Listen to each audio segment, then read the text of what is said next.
Meu irmão, minha irmã, paz e bem. Hoje é quinta-feira, 11 de novembro. Hoje nós lembramos que na nossa comunidade paroquial, a partir das 6h30 da manhã, nós já temos a celebração com a exposição do Santíssimo, seguido do dia de adoração, às 18 horas a Santa Missa e após o grupo de oração da Renovação Carismática. Também na data de hoje, em 1918, foi o fim da Primeira Guerra Mundial. E hoje é o Dia Nacional do Supermercado e Dia Internacional da Qualidade. O evangelho que nós vamos refletir e partilhar com você é de São Lucas, capítulo 17, os versículos do 20 ao 25, que diz: Naquele tempo, os fariseus perguntaram a Jesus sobre o momento em que chegaria o reino de Deus. Jesus respondeu: O reino de Deus não vem ostensivamente, nem se poderá dizer, está aqui ou está ali, porque o reino de Deus está entre vós. E Jesus disse aos discípulos: Dias virão em que desejareis ver um só dia do Filho do Homem, e não podereis ver. As pessoas vos dirão: Ele está ali, ou ele está aqui. Não deveis ir nem correr atrás. Pois como o relâmpago brilha de um lado até o outro do céu, assim também será o Filho do Homem no seu dia. Antes, porém, ele deverá sofrer muito e ser rejeitado por esta geração. Palavra da salvação, glória a vós, Senhor. Meu irmão, minha irmã, se o trecho inicial e principal do pequeno Apocalipse de Lucas, que vai de Lucas 17, do 20, até Lucas 18, 8. O pequeno Apocalipse está enquadrado por duas palavras sobre a fé.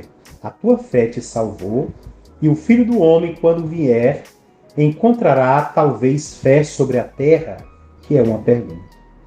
A questão é o quando e o onde do reino de Deus. Isto é, qual o seu tempo e qual o seu lugar. A resposta de Jesus versará sobre como vem o reino, ou melhor, sobre quem é o reino, sobre os critérios para se ler a história presente com os olhos da fé. O grande Apocalipse de Lucas, que é de 21, do 5 ao 36, tem um colorido mais cósmico, enquanto o pequeno Apocalipse de Lucas, um caráter mais individual. Fala do sentido da minha vida e da presença do reino na decisão que toma em favor de Jesus. É um discurso escatológico, literalmente, última palavra. Aquele que disse a primeira palavra reservou-se o direito de dizer também a última. Jesus revela onde vai desembocar toda a aventura do homem e do universo.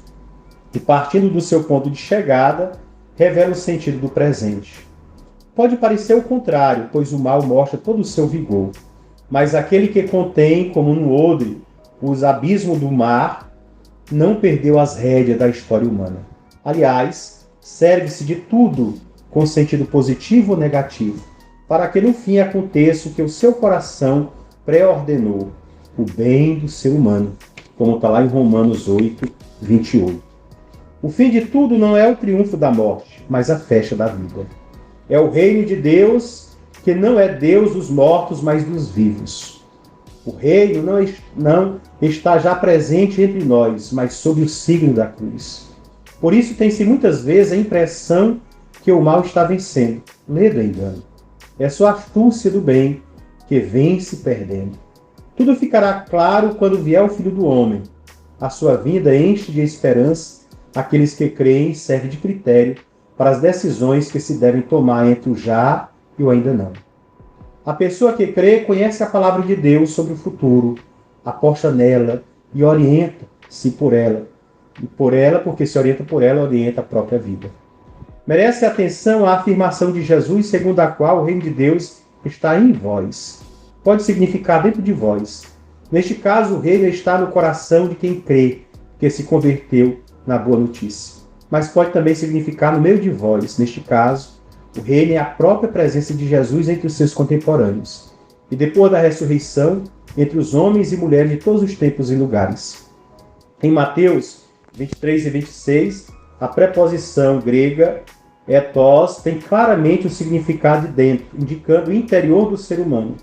Não se poderia, porém, dizer o mesmo de Lucas 17, 21. Seja como for, essa presença é como o da semente e o do fermento. Sem visibilidade, sem ostentação, no escondimento, na humildade. O reino não só não pode ser localização aqui ou ali, mas também não deve ser lamentação como saudade, ou sonhado como previsível futuro. Deve, ao contrário, ser vivido como presente na pequenez, no sofrimento e no escondimento. Belo símbolo do reino é aquele samaritano purificado da lepra, que voltou para render graças e foi enviado aos seus irmãos. Este é o mistério de Deus entre nós. A massa do mundo é fermentada pela presença do Filho-Homem, que, como a semente de mostarda, alguém pegou, lançou no jardim e cresceu até se tornar uma árvore para pouso das aves do céu, ou como um punhado de fermento que a mulher pega e esconde na farinha, até que toda a massa cresça e se enche de leveza. O centro da história humana, para todos os efeitos, é Cristo, pelo qual e para o qual tudo foi feito, do qual tudo recebe vida, do qual tudo subsiste, do qual tudo em si é reavivado e tudo em si é recriado. Que assim seja e que você, meu irmão e minha irmã, se deixe recriar em Cristo Jesus. Tenha um dia abençoado na graça do Pai, do Filho e do Espírito Santo. Amém.